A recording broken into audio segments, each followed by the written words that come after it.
I guess I'm the devil, man. Sign me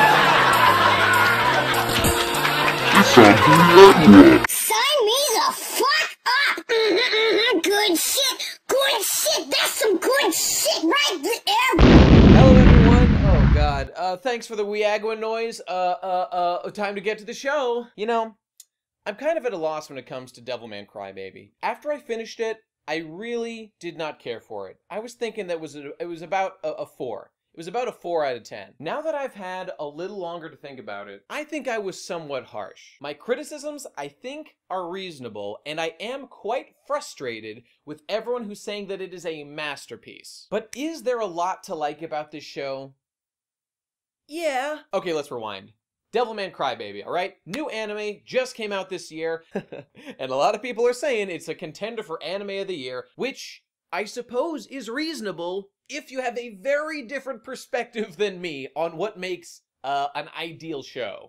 So Devilman was a really popular, important series back in the day. That guy made it, you know. But I feel it's important to point out, this is not that series. This is a new one, so we don't need to really treat this with like some sort of massive reverence, because while I'm sure the fans are out there saying like, yay, more Devilman, and they're really excited about that, that is not a reason to call a show good. And conversely, I know there are a lot of people who just really like certain atmospheric elements of this new Devilman series. They find it very refreshing. The sex, the drugs, the violence, all of that stuff they find a nice change of pace and an interesting aesthetic tone for a show to take, which I find a perfectly reasonable train of logic. Personally, however, my standards for what makes an ideal show are quite different. Can you tell I'm trying to be reasonable? I may or may not have recorded a gigantic rant about my problems with this show that I may be linking above. Okay, let's go over this thing real fast. I'm spoiling everything, so buckle the fuck up. Devilman's about a high school kid. He's got a friend named Ryo. Find out about some demons trying to take over the world. Akira gets possessed by a demon. Oh wait, maybe not. And then he takes over. His whole life changes. He becomes a big, transforming badass,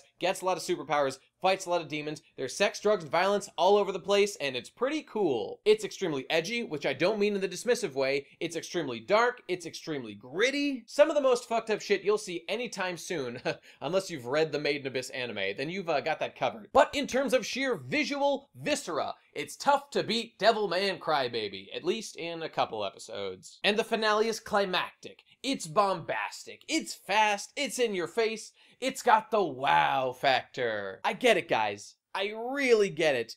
But don't you think there's something missing here? Everybody has been praising the show incessantly since it came out, but goddamn, we really need to tone up the criticisms and have higher standards, because the writing of the show is not good. Like, putting aside of your love of the original Devilman, if that's your bag, compare this to the original. Full disclosure, I have not read the original. I am not super familiar with it, but I do know the basic outline and have read some of it. I knew the ending going in. I knew that ahead of time. Consider this, fair viewer, who I'm sure has seen Devilman by this time, or at least doesn't mind getting spoiled.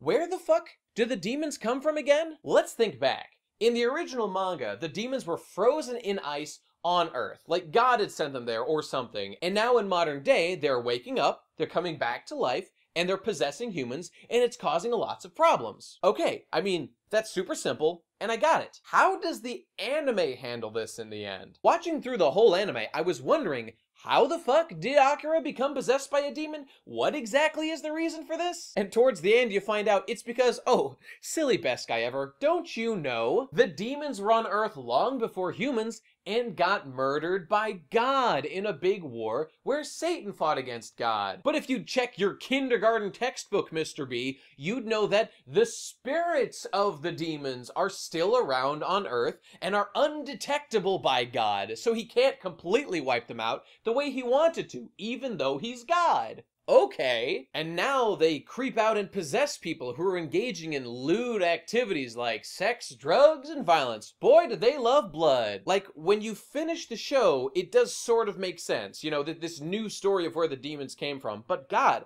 why did they make it so convoluted? Why can't the demons have just been around, like underground or something? And if the answer to that question is because they think that we wouldn't buy that God couldn't find frozen demons underground, I don't buy that he can't find spirits either. He's fucking God. Another strange writing decision.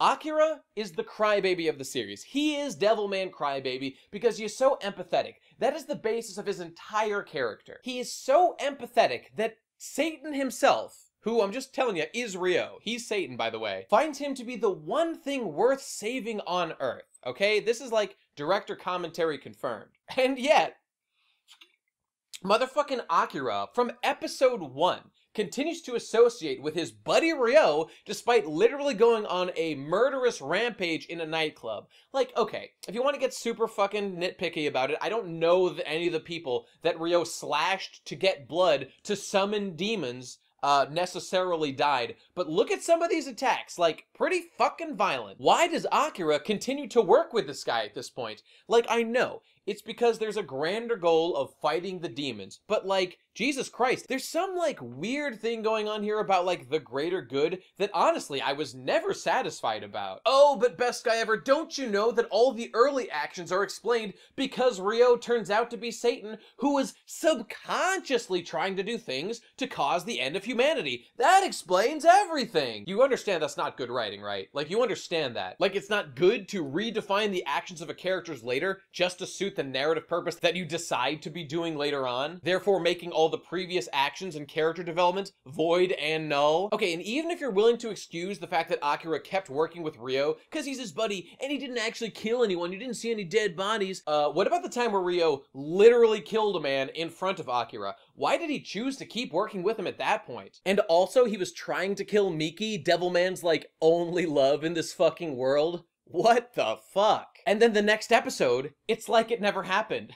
They're laughing about it. What? There is a massive tonal clash in the show between the funny, happy bits and the serious bits. Like, don't tell me I'm the only one feeling this. And yeah, I'm absolutely willing to admit there are ways you can balance that appropriately, but moments like this are super serious. Like, he's trying to kill Miki. He just killed a man. Your entire character is empathy, and you want to protect humans. Ryo's killing humans, dude. Maybe you shouldn't be hanging out with this guy. And then later on, I'm supposed to be, like, really sad when Akira and Ryo, like, fight against each other. Like, Akira should have hated Ryo the entire time. Just in a basic character writing sense. This is not a massive twist when Ryo turns out to be evil. Because guess what? I haven't even read all of Devilman, and it was obvious that he was going to be evil the entire time. The fact that he weirdly dresses in white was so conspicuous, I knew from the first second I saw him he was going to be an angel, which he literally was because Satan, Lucifer, is an angel. I was right. So like when Akira gains Devilman powers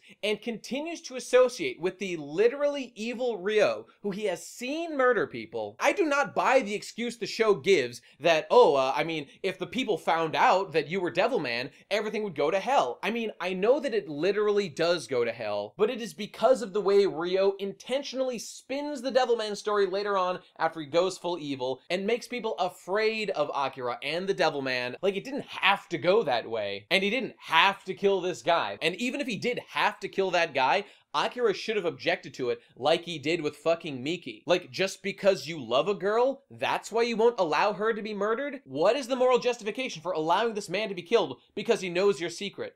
Because it's for the greater good? Maybe so, but Akira should not fucking accept that. He's the crybaby, right? He's empathetic. Yeah, fuck that. He just wants to get laid. Are you supposed to not know what the fuck is happening in a show most of the time? Because that's how I felt. And I was fucking paying attention. Don't tell me it's just me. Man, and what the fuck was that one part where that guy just came out of nowhere and says like, hey, I'm Xenon. Didn't you know me, the most important character in Devilman? No? Who the fuck is this guy? Like, I'm sure the Devilman fans knew what the fuck this guy was about, but I sure as shit didn't. Is he from, like, Demon Lord Dante or something? I don't fucking know. But he shows up anyway, and we're supposed to be like, oh, wow, impressive, it's that guy. This is the first time he's shown up. What's happening? Did anybody seriously get sad when Akira's parents died? Like, really? Like, really? Because we didn't know anything about them other than they fucking left. And now they show up, and over the course of, like, 10 minutes, we're supposed to be like, oh, wow, I'm so sad that his parents get turned into demons and he has to kill them.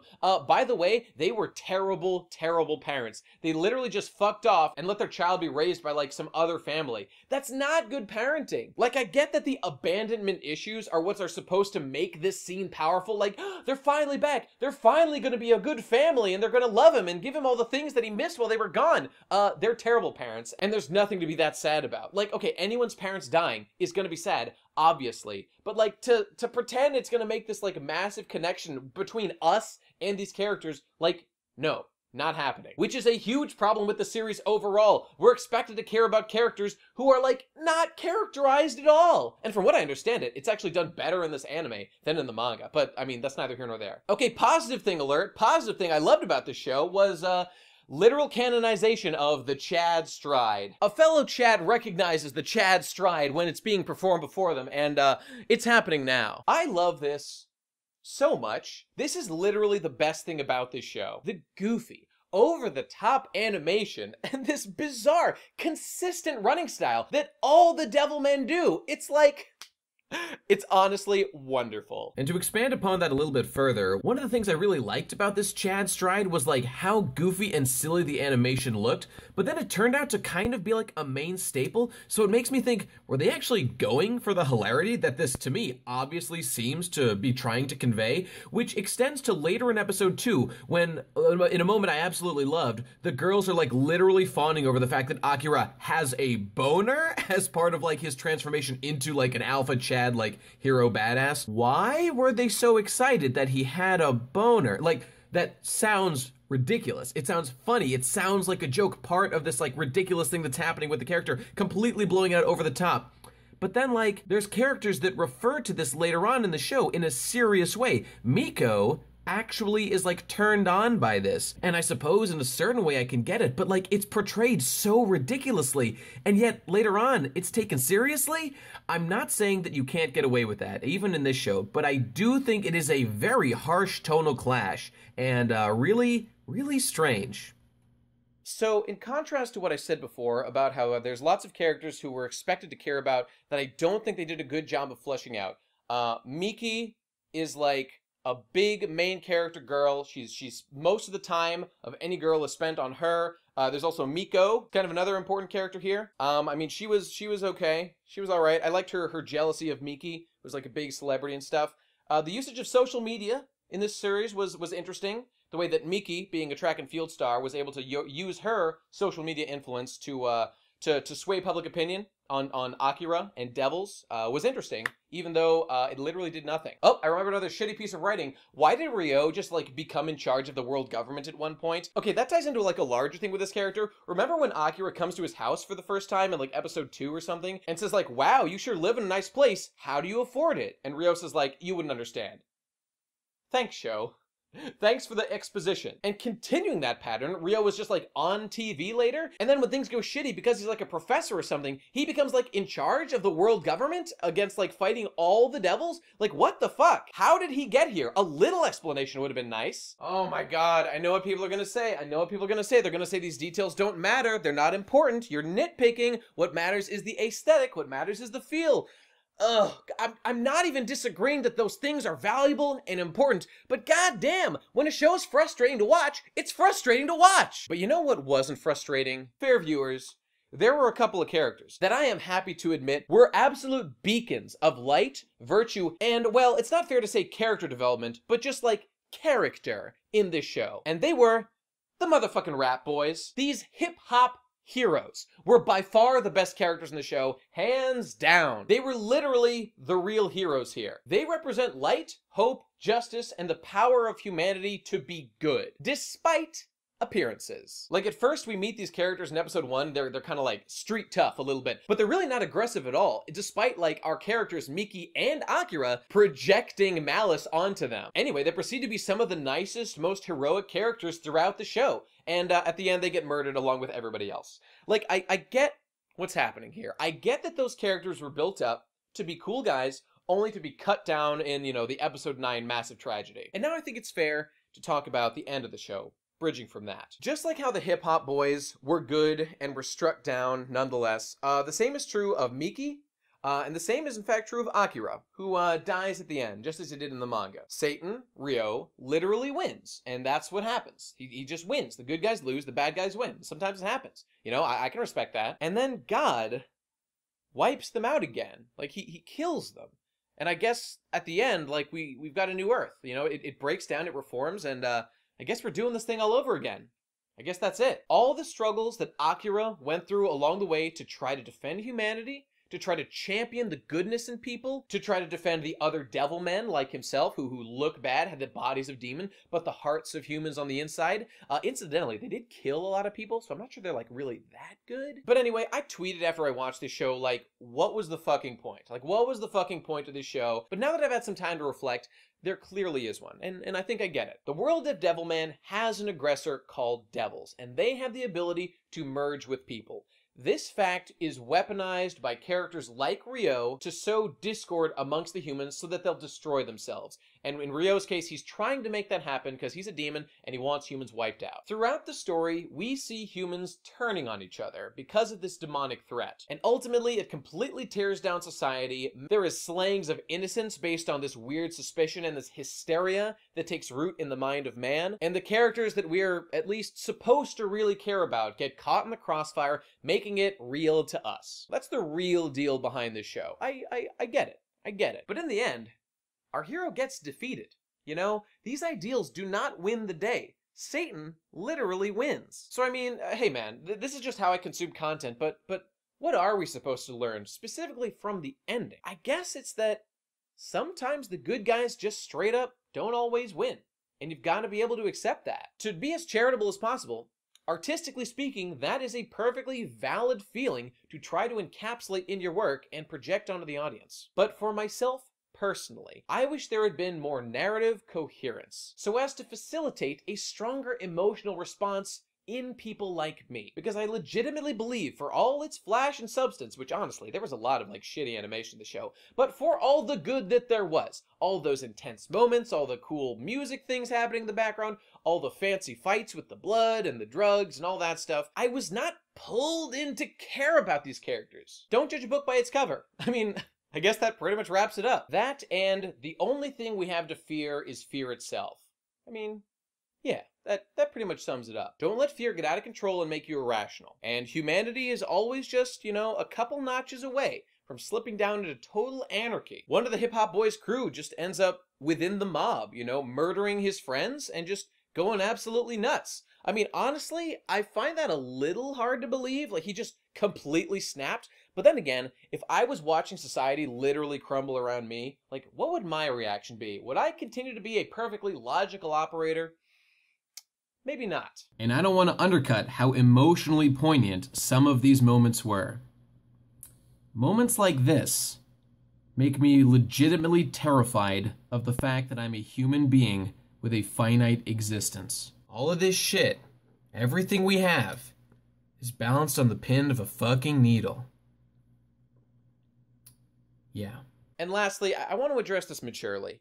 I'm sure a lot of people really enjoyed the show, and you don't like me talking smack. You find the atmosphere, the aesthetic, you know, everything that this show did, you thought was just like 10 out of 10 perfect visually, you know, you loved every fight scene, you thought Devilman is sick, you're a big fan of old Devilman, and so you're glad to see him revived, but just consider my perspective for a moment. Check it out. I'm wearing this shirt for a reason. One of my favorite series is Ghost in the Shell, and it is basically the exact opposite of Devilman. Whereas Devilman is like 90% cool shit happening and like 10% slapped together writing, Ghost in the Shell is 90% overblown, super verbose, detailed writing, and then, you know, they put in some cool fight scenes at the end, you know? But I would argue that Ghost in the Shell does a much better job of combining the Venn fucking diagram between art and writing to make something exemplary. While Devilman Crybaby relies so much more on its art and atmosphere than like any quality of writing or an ability to make characters two-dimensional and attach me to them, like, they're tokens, so why am I going to care when they get murdered? Like, I don't know these people, they're faceless, they're personless to me. I got a glimmer of feelings when these things happen. Don't get me wrong, first of all, the Hip Hop Boys were murdered, so that fucking killed me. But Mita here, like, it's really sad. Like, everything about this scene is super sad and would have been like a massive emotional gut punch to me if I really felt a connection to the character. You know what the problem was? I figured it out. she lacks agency. Everything she does revolves around Akira. She's just like a tool to be used for scenes like this. Like, what are her dreams? All we know that she is like a famous athlete and has a lot of followers on Instagram. And she loves her family. Okay, so she's a generic nice girl. I've seen 1,000 of those die. Like, this isn't gonna hit me especially. What does she dream of? What are her aspirations in life? There's none of this explained to us. And you know who had fucking dreams and aspirations? The hip-hop boys, who rap about saying no to drugs and always do their fucking homework. They're trying to make it in the big city, doing what they love, and that's why I gave a shit about them. They've got agency. They've got charisma. They're so fucking cool. Akira does whatever Ryo tells him. Miki does whatever Akira tells her. Ryo was just Lucifer, so did whatever Satan told him to do retroactively. Okay, not great written characters. Not great writing. Nope. And that's it. You know, that's my thoughts. I hope that you agree that this show isn't perfect. Can we please not pretend this is a masterpiece? Please, I literally enjoyed Neo Yokio more than this. That's a 10 out of 10! There you have it, everybody. Are you mad? Are you mad at me? Look, I'm not trying to make you mad. I'm just trying to get my thoughts out there, man. We just got a difference of opinion on what makes a show great. I want a little more writing. Some of these people want a little more atmosphere, a little more animation going on, you know. We just gotta find a common ground, you know? And, also, I'm literally right. And let's move on to the P.O. Box! Transition. P.O. Box time. Hey everybody, let's do the P.O. Box, starting with this guy here, and the address is over there. Let's get to it. Okay, we've got a letter with some things taped to it. Oh, it's 2 100 yen tokens. What do we got here? I'll keep sending 200 yen until I run out. Give me a dumb nickname. He wants a nickname like the $2 scholar Stanford, who did not send a letter today, and I'm expecting something soon. You better get back to me, Stanford. Let's get your name, and then we'll come up with something. A little bit of katakana at the start here. Neto no besto gai-san he. Yeah, I'm making you use your Japanese again, you filthy weeb. Anyway, I have 2 quandaries I would like to hear your input on. Here we go. First, I was listening to the PCP, and I remember your brother saying something about hating going to the gym because the only thing you can prepare yourself for is doing more weights and reps, and I recently have stopped going to the gym for this reason. I'm going back into martial arts at a local Brazilian jiu-jitsu dojo, and I've also started rock climbing. Do you think that this kind of exercise can be a good alternative to going to the gym? Secondly, I've been continually working for 2 years, but have been going to community college for a year. Problem being that I usually flunk out of classes or drop them because I hardly ever go to class. The only exceptions is when I studied abroad in Japan, relatable, and the Japanese and German classes I've taken. Are there any techniques you had or advice you could give for getting through school, or should I avoid higher education and just go into trades or something? Note, I am not accumulating debt. That's great to hear. Sorry for getting real with you, Mark. P.S. I typed this because I have atrocious handwriting. That's A-okay. Now, first order of business. 200 yen. Your name is Mark? Mark the 200 yen shark. Yeah. You're a shark. That's what you are now. I don't know. That's it. It's canon. Okay, moving on. Okay, so first of all, your question about working out. As long as you're exercising, dude, I don't give a fuck what people do. If you're putting out more calories than you're consuming, and like if you're fat and so you want to lose weight, that's what you're doing, then fantastic. I mean, I really like lifting weights because I have specific body goals that I want to achieve. Like, I specifically want to put on more muscle, so I do that. If you, like, don't give a fuck about that and you just want to be healthy in general, I see no problem with just doing, like, cardio that you'd get, like, a jiu-jitsu place. But just make sure that you are measurably improving, you know? I would say that's the most important thing. Know what you're doing and know where you're going, and have a plan to get there. And if that's being like a kick-ass kung fu boy, then fantastic. Keep at it, dude. I mean, I am perfectly content to keep lifting weights in the gym because my only aspiration physically is to just be healthy, be able to do the exercise I want, and to develop a more muscular physique. That's what I want, but if you want something different, Godspeed. Oh, also rock climbing is cool too, so yeah, that's good too. These are good. These are good. Just make sure they're not too expensive, you know, doing classes or whatever, but moving on. Okay, so you keep flunking classes at community college. Your problem? I know your problem. It's that you don't actually give a shit. You do not have a passion burning inside you that is compelling you to take these classes to get somewhere. You're probably floating around thinking like, well, I guess I need to do it so that I can, you know, fucking get ahead in life because I need a degree to get a job or something along those lines.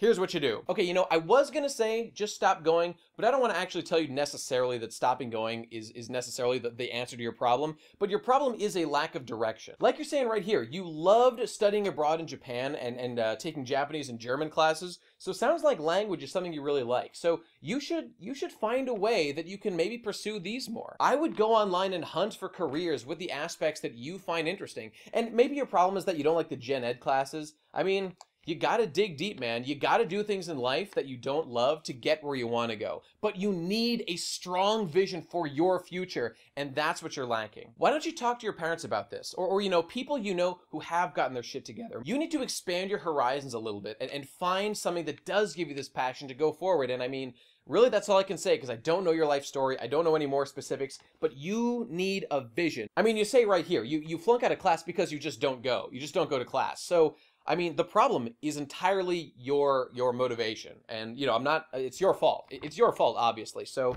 you gotta buck up, my dude. You gotta put in the work.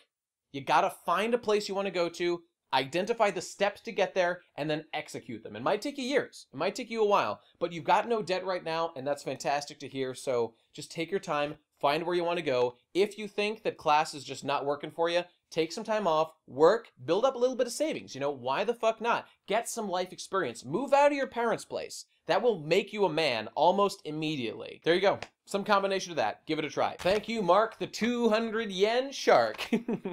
Moving on. Next up, we've got a little package here from... no idea. Here we go. We have Natsume's Book of Friends. This appears to be a manga. It looks like a shoujo to me, but I'm actually basing that on literally nothing. Looks not bad. Looks not bad. Story and art by Yuki Midorikawa. Cool, man. I will take a look. I know nothing of this, but much obliged. Thank you. Oh, and of course the note. Dearest best guy ever, I hope this helps you get into the series. Keep it up. Proud of you. Enjoy your gift. From your gayest fan, Nathan. Are you from the Discord? Is that you, Nathan? Hey, buddy. What's going on? Thank you so much. Let's see. We've got a little box here from Austin. Let's open it up. Okay, we've got a note and some items here. What is this? Looks like a hard drive. Interesting. Greetings, Guy. My name is Sai, and Merry Nymphmas. Oh my god, this is from fucking Sai. Heard on the recent live stream that you didn't have an HDMI pass-through, and not being able to stream Switch games is a travesty against all mankind. Anyway, since you might have heard, I'm quitting doing YouTube full-time. Yeah, rest in peace, Sai. I won't need mine anymore. Consider it a preemptive penance for the fact that I'm going to rip off WIAGW format at some point. Hey, fair enough, man. USB connector included, but I'm too greedy to give up one of my precious HDMI cables. I hoard that shit like a dragon with gold. Anyway, hope you get some use out of it. Thank you so much. Oh, an addendum. If you're curious, Nymph is the blue-haired robot girl from Heaven's Lost Prophecy, which Sai is a big fan of. We all know this. And her birthday is Christmas Day. Truly the actual person we should be celebrating. You've been a huge inspiration to me. I think Digi mentioned this at one point, but the fact that you do what I do, are a really smart and funny guy, and are strong and good looking, well, you know, relatively speaking, was the wake-up call that I didn't have an excuse not to be. Interesting. Started a diet over a year ago, am down 50 pounds. Fantastic. Congratulations, my dude. And I'm currently mixing in that with some daily cardio and other basic exercises. Sounds fantastic. Way to go, Sai. Currently up to being able to run a full half mile without stopping, which would have blown my mind as far back as middle school. I remember when I did that, dude. Keep it up. Fantastic work. So keeping the healthy boy tips coming, because I have very little idea what the hell I'm doing most of the time. Dude, you need to go watch my buddy Scooby1961. Check out his videos on running, on weight loss, on lifting, on gaining muscle. Very valuable resource. Also, just Googling online and the sticky on the Fitboard on 4chan. Start there. As for your videos, it might or might not interest you to know that you're my 4th favorite YouTuber, ranked below Digi, Yahtzee, and Total Biscuit. Well, hey, you know, not bad, not bad. But while I am routinely in awe of your editing skills on the bigger projects and consider them all classics, I will say that I enjoy having a WIAGW combined with a midweek live stream 20 billion times more. So keep up the amazing work. Thank you for validating my my desire to make more regular content, Sai. Very much appreciated. All the best, Sai. Oh, the cyborg himself. Rest in peace. I hope you'll be back one day soon, Sai, because I think you could make it work. I think you could. All right. Next one. We've got a big boy. Oh, fuck. Check this guy out, everybody. Who's it from? Don't know. Let's open it up. Oh, my God. It's real. It's real. Oh, God. I can't believe it. Look. Look, everybody. It's stalking! It's a giant, beautiful, lewd statue of stalking in her angel outfit. From Pantheon Stalking, of course, but we know this. Oh my god. She's absolutely magnificent! I know it's gonna get out of focus, but just look. Just look at this shit. Okay, where's the light? I can't tell. Okay, right there, I think, right? You should be able to see.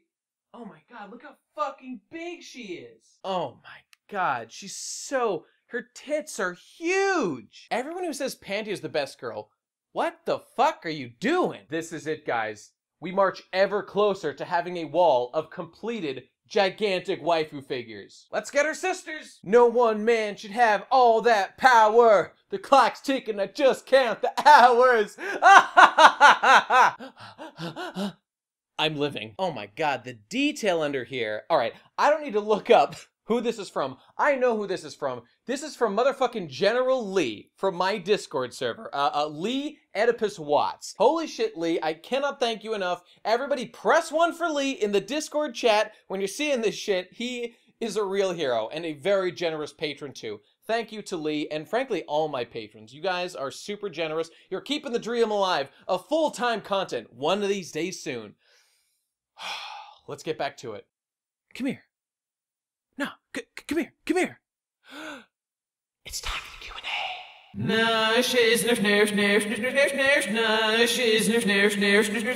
Hey everybody, send those questions using hashtag AskBGE to my Twitter, and here I shall answer them. Here we go.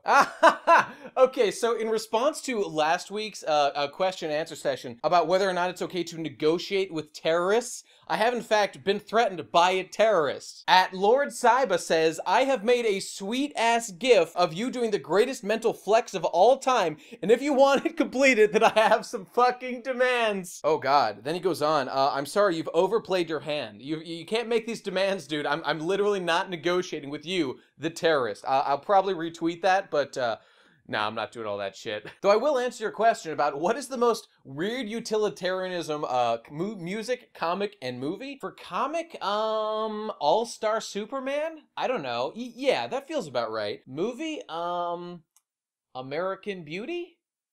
Okay. Maybe I'm just literally picking my favorites, but music? Dark Side of the Moon? Yeah, those will do. There you go. All done. I'm not gonna promise to feature this finished fucking thing on a WIAGW though. Like, what if it's shit? I don't know if it's gonna be good. Thanks, but if you want to make it on your own terms, that's up to you, my friend. Goodbye. At WildDog1993 asks, hey, best Ohioan ever. How far have you traveled around the state, and what are some favorite places to visit? I know, like, nothing about the state, because, like, ever since I moved down here, all I've done is, like, work at my real job and then do YouTube stuff, like, on the side. So I know, like, nothing about Ohio, really. But I can tell you, one of my favorite places to visit around here is not in Ohio. It's across the border in Kentucky. It's a hotspot of activity. It is the Creationist Museum. I forget where it is. It's not too far from Cincinnati where I live. And, oh man, some fun stuff going on there, let me tell you. Check it out if you're in the area. Ooh, here's a good one from Pelvis Esley. If you don't believe in free will, shouldn't you then feel sympathetic towards people who aren't able to turn their life around?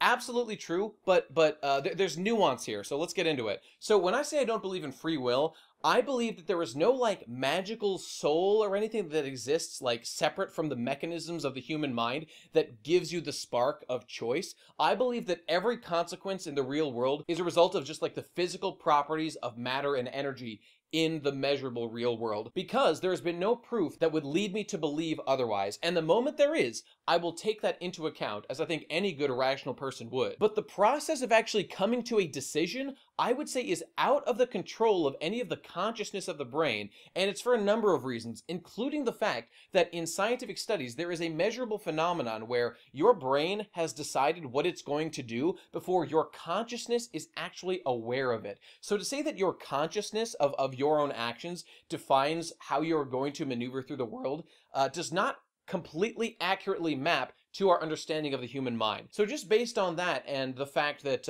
there is no genesis of choice anywhere back through anyone's thought process based on my understanding of the physical realities of the universe and the human mind, by virtue of that, things must just come as a result of the physical properties, and we are basically walking automatons. But the difference here is important. Because to answer your question, what matters is not so much our response to within ourselves, the question of whether we have free will, but how we choose to treat other people. Because there is a clear way to measure whether or not someone is committing, for example, a negative effect on the world. Like if you're a murderer, we know that that's a bad thing generally because life is preferable to death, pleasure is generally preferable to pain, and other basic fundamental rules such as that. And with that as a framework, we can determine whether or not for ourselves what other people are doing meet the criteria we have for a positive effect on the world. So for example, if someone creates a cure for cancer, that is a measurable good that this person is doing. And if this person is a doctor who goes to work every day and in one of these days created a cure for cancer, we can generally assume that this person is a positive force and, you know, should be treated with respect and appreciated. And society should not in any way like restrict them or impose things upon them like throwing them in jail. Whereas if you've got a murderer, then we know this person is a negative force. They are cutting off the opportunities for other people to grow and thrive by murdering them, and we don't want that. That's not conducive to a healthy, free society, so we choose to either lock that person away or kill them in some societies. So if you are sitting here and you see that there's someone who was not able to pull themselves out of, you know, their shitty situation or whatever, you can still make a determination as to whether or not that person as a operator in the world is being positive or negative. And while it's true, no real moral judgment should come as a result of this, what should come from it is a determination on what to do with this person. The murderer should be locked away. The doctor who created the cure for cancer should be allowed to go free because he's being a positive force in the world. So the question really is of like blame and morality here. On that front, it's true. You're not truly responsible for your actions, just like we don't have free will, but for all intents and purposes, you can kind of think as if you did, and you'll get generally the same result. Does this make sense? It's a complicated issue. Ask me more, we'll get into more later. Let's go. And let's get one more here from @LuisCapapa. I'm currently playing through Final Fantasy VII and wanted to know which games, mainline or not, do you think should be played and in what order? Also, how do you rank all Final Fantasy games? So in terms of which games should be played, I think they're literally all worth playing, even 2 and 3 that I think are the weakest of the bunch. And I suppose I'd say if you're just getting into the series, you might as well do it in order of like the ones that you're most interested to the least interested. Because like that way, if you give up, you'll have played the ones that are like definitely worth playing. Because like there's no importance really in playing the old ones. They're all standalone. So feel free to take them at whatever pace you choose. And yeah, really you can just play whichever ones interest you. And maybe this can help you. I'll give you a rank of which Final Fantasy games that I like from best to worst. 7, 9, 6, Tactics, 5. Play the Game Boy Advance version for that if you can. 10, 12, 4, 1, and then 13. Oh, and 8's in the middle somewhere. I've skipped that, but it's in there. All right, there goes another one, everybody. Thanks for watching this week's episode of WIAGW. Sign me the fuck up! Good shit! Good shit! That's some good shit right there! Let's keep the dream alive. Go to patreon.com/bestguyever and pledge me some money so I can keep making these videos and hopefully go full-time to give even more content. Speaking of content, am I forgetting something?